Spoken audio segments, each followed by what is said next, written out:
My fiancée joked to her friends, "He's emotionally slow. My ex understood me better in a week than he ever will." I said, "Good to know." I didn't respond. But the next afternoon, her friend from college called me in a panic. "Please, don't ignore this. You need to know what she told her ex today."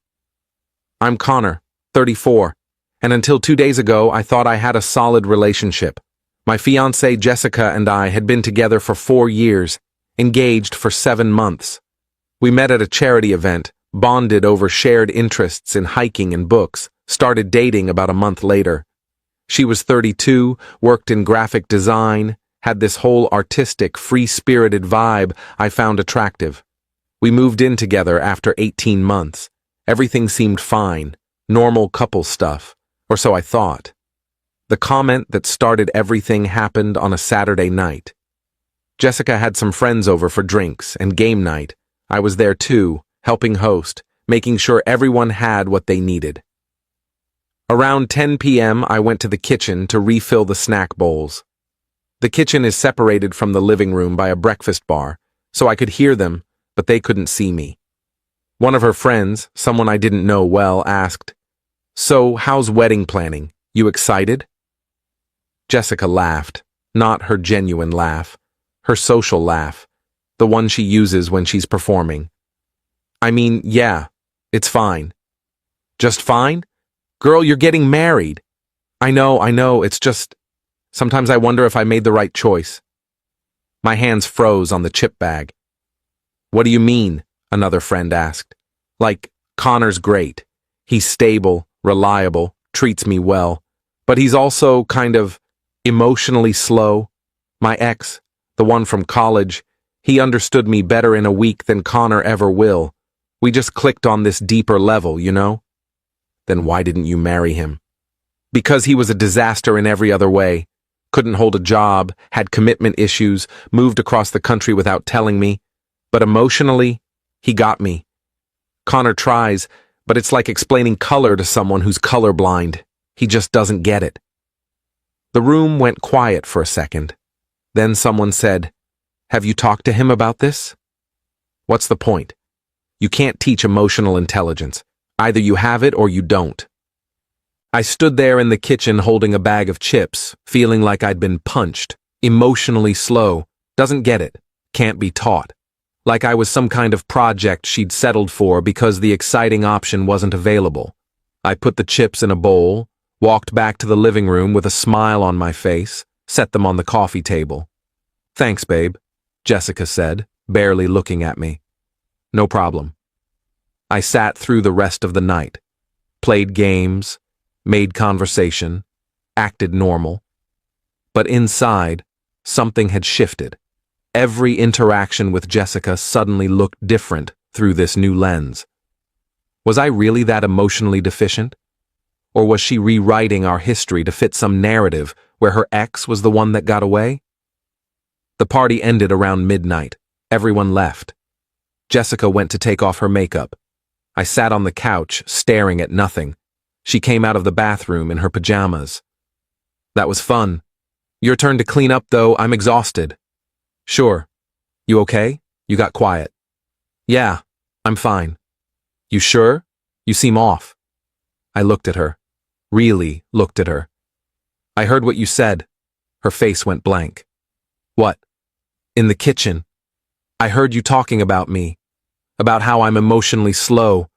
About how your ex understood you better." She opened her mouth, closed it. "I didn't mean it like that." "How did you mean it?" "I was just venting, making conversation." "You told your friends you wonder if you made the right choice marrying me." "I didn't say that." "You said you wonder if you made the right choice, in the context of our engagement. That's the same thing, Jessica." "You're twisting my words." "Am I?" "Because it sounded pretty clear to me. Your ex got you. I don't. I'm emotionally slow, can't be taught." "I was drunk." "You had 2 glasses of wine over 4 hours." She sat down on the opposite end of the couch.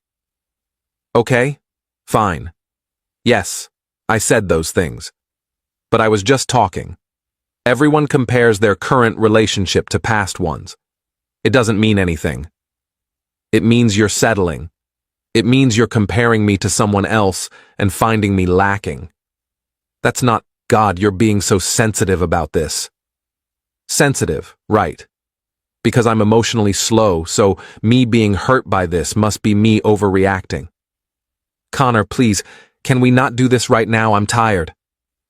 Good to know. What does that mean? It means I heard you, loud and clear. I got up and went to the bedroom. She didn't follow. I heard her moving around the living room, cleaning up from the party. Eventually, she came to bed. I pretended to be asleep. The next morning, Sunday, was tense. We moved around each other like strangers. She tried to start conversations a few times. I gave short answers. Not out of spite. I just didn't know what to say. What do you say to someone who told their friends you're fundamentally inadequate? Around noon, she left to run errands. I sat on the couch with my phone, thinking about the ex she'd mentioned. I'd heard about him before. College boyfriend. Lasted about 2 years. She'd always described him as complicated and said the relationship ended because he moved away. Never mentioned still having feelings for him or thinking he understood her better than I did. I opened Instagram, found her profile, scrolled through her following list until I found someone with the right name and college in his bio.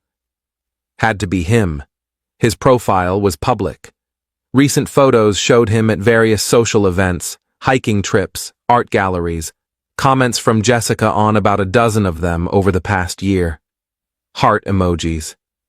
Miss this, on a photo of a mountain view. Remember when we, on a throwback photo.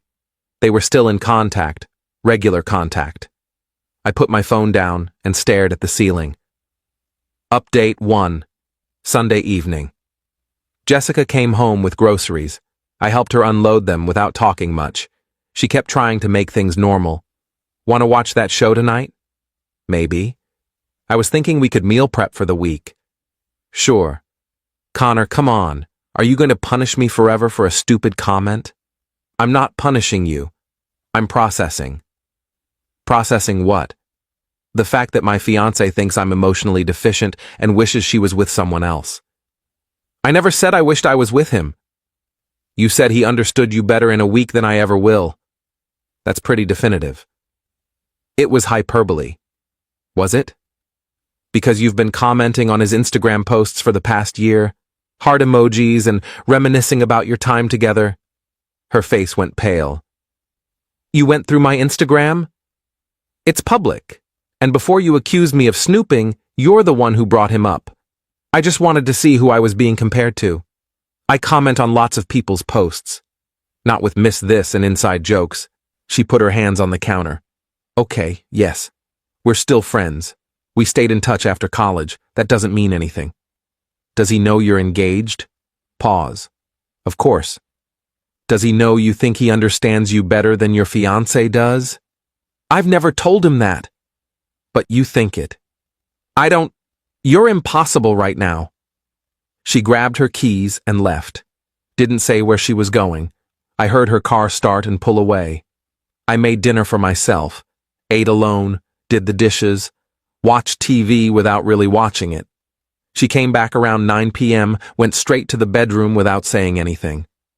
I slept on the couch that night. Monday morning, we both went to work without talking. I spent the day distracted, going through the motions. Kept replaying the conversation in my head. Emotionally slow. Her ex understood her better. Can't be taught. Was I emotionally slow? I'd always thought I was pretty in tune with people. I asked Jessica how she was feeling, checked in on her mental state, tried to be supportive. But maybe I was missing something. Maybe there was some deeper level of connection I was incapable of reaching. Or maybe she was romanticizing a college relationship that ended for good reasons and using it as a weapon against me. Monday evening, I got home around 6 p.m. Jessica wasn't there yet. I changed into comfortable clothes, started making dinner. My phone rang around 6:30, unknown number. I answered. Hello? Connor, this is Lauren. We met at the party Saturday night. Lauren, One of Jessica's college friends. I'd talked to her briefly. Oh, hey, what's up? I need to talk to you about something. It's important. Okay. Jessica called me today. She was upset about your fight. Yeah, we've been having a rough couple days. She told me what she said Saturday night, about you being emotionally slow and her ex understanding her better. Great. So you're calling to tell me I'm overreacting? No. I'm calling to tell you she's been in contact with him, her ex, and not just casual friendship contact. My stomach dropped. What do you mean? She called me today asking for advice. Said she'd been talking to him more lately and he'd told her he made a mistake letting her go. That he's in a better place now and wants another chance. And she's considering it. She told me she loves you but doesn't feel that spark with you. That maybe she's been settling for safe when what she really wants is passion. She said that to you today? About 2 hours ago, I told her she was being an idiot, that you're a good guy and she's throwing away something real for a fantasy. But she wasn't hearing it, said she needs to explore her feelings.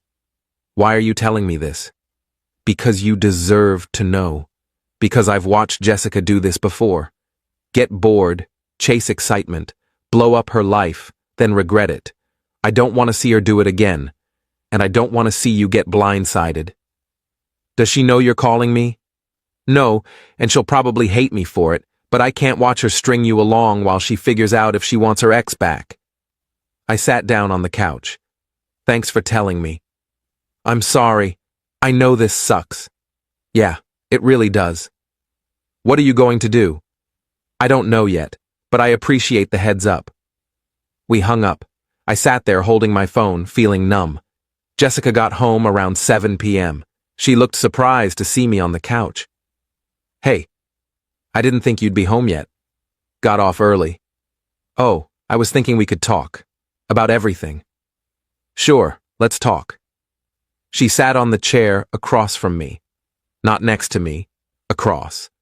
That told me everything. I've been thinking a lot about what I said Saturday, and about our fight, and I think we need to be honest with each other. I agree. I love you. I do. But I've been feeling disconnected lately, like we're not on the same wavelength. Because I'm emotionally slow. That's not, okay, yes, I said that, and it was shitty, but there's truth to it. We don't connect on the level I need. And your ex does. She blinked. What? Your ex. The one who understands you better in a week than I ever will. The one you've been talking to, the one who told you he made a mistake and wants you back. Her face went white. Who told you that? Does it matter? Connor. Is it true? Yes. He reached out a few weeks ago. We've been talking. Weeks. You've been talking to your ex for weeks and didn't think to mention it? Because I knew you'd react like this. Like what? Like someone who's upset his fiancée is having an emotional affair? It's not an affair. We're just talking. About getting back together. He mentioned it. I haven't agreed to anything. But you're considering it. She looked down. I don't know what I want. Yes, you do. You want him. You want the passion and the spark and whatever else you think he offers. You just don't want to be the bad guy who leaves her stable fiancé for her ex. That's not fair. What's not fair is you keeping me around while you figure out if you can do better. What's not fair is you telling your friends I'm emotionally inadequate while secretly reconnecting with your ex. What's not fair is me planning a future with someone who's already got one foot out the door. I haven't decided anything. Then decide, right now. Do you want to be with me or do you want to chase your ex? It's not that simple. Yes, it is. You either want to be with me or you don't. You either think I'm worth building a life with or you don't. Which is it? She started crying. I need time. Time to what? To see if he's serious? To see if I'm your best option? To figure out my feelings. I stood up. You know what? Take all the time you need, but take it without me. What does that mean? It means I'm done. I'm not going to sit around being your backup plan while you explore your options. You want your ex? Go get him. But you don't get to keep me on standby just in case. Connor, please. I'm staying at a hotel tonight. Tomorrow I'll come back for some clothes. We can figure out the apartment and the ring later. But right now, I need space from you. You're breaking up with me? You broke up with us the minute you started comparing me to someone else and finding me lacking. I'm just making it official. I grabbed my keys and wallet and left. Update 2. I checked into a hotel that night. Didn't sleep much. Just lay there staring at the ceiling, replaying 4 years of relationship in my head, looking for signs I'd missed, red flags I'd ignored. Tuesday morning I called in sick to work. Couldn't focus anyway. Around 10 a.m. my phone started buzzing. Jessica. I ignored it. She called 4 more times, sent a dozen texts. I didn't read them. Around noon, Lauren called again. I heard what happened. Jessica told you? She called me crying. Said you broke up with her. I did. How are you doing? Honestly? I don't know. Numb mostly. For what it's worth, I think you did the right thing. Yeah? Yeah. She was never going to choose unless you forced her hand, and even if she chose you, it would have been because he didn't work out, not because she actually wanted you. That's a depressing thought. It's the truth. Jessica loves the idea of passion and intensity. She gets bored with stability, always has. Wish I'd known that before I proposed. I'm sorry. I should have said something earlier, but I thought she'd outgrown it. Apparently not. We talked for a few more minutes. She offered to be there if I needed anything. I thanked her and hung up. Tuesday afternoon, I went back to the apartment while Jessica was at work, packed a suitcase with clothes and essentials, grabbed my laptop and some personal items, left my key on the counter with a note. We can discuss logistics this weekend. Until then, I need space. I found another hotel closer to work. Checked in for a week. Figured I'd look for a new apartment after I had time to process everything. Jessica texted that evening. I came home and saw your note. Please, can we talk? I made a mistake. I don't want to lose you. I didn't respond. Wednesday. I finally went to work. My boss noticed I was off and asked if everything was okay. I gave a vague answer about personal issues. He was understanding, told me to take whatever time I needed. Wednesday evening, my phone rang. Jessica's mom. I debated not answering, but she'd always been kind to me. Hello? Connor, honey, what's going on? Jessica called me crying, saying you two broke up. We did. She said it's because of some misunderstanding about an old boyfriend. It's not a misunderstanding. She's been in contact with her ex, told her friends she's settling for me, and admitted she doesn't know if she wants to be with me or him. Oh, that's not what she told me. I'm sure it's not. She made it sound like you overreacted to a casual comment. She told her friends I'm emotionally slow, and her ex understood her better in a week than I ever will. Then I found out she's been talking to him for weeks, and he wants her back. That's not a casual comment. That's her checking out of our relationship. Her mom was quiet for a moment. I didn't know all that. I figured, what are you going to do? I already did it. I ended things. I'm not going to be someone's backup plan. I understand. I'm sorry this happened. You're a good man. You deserved better. Thanks. If you need anything, let me know. You're still family to me, regardless of what happens with Jessica. That made me tear up a little. I appreciate that. We hung up. I ordered takeout and watched mindless TV until I fell asleep. Update 3. Thursday morning, I woke up to an email from Jessica. Long, rambling, full of apologies and explanations.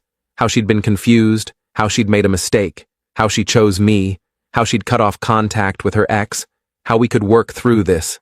I read it twice. Then I deleted it. Thursday afternoon, Lauren called again. Jessica reached out to him. Her ex? Yeah. Told him she was single now and wanted to see where things could go. How do you know? He posted a story about it. Screenshot of their texts, then deleted it. But I got a screenshot before it disappeared.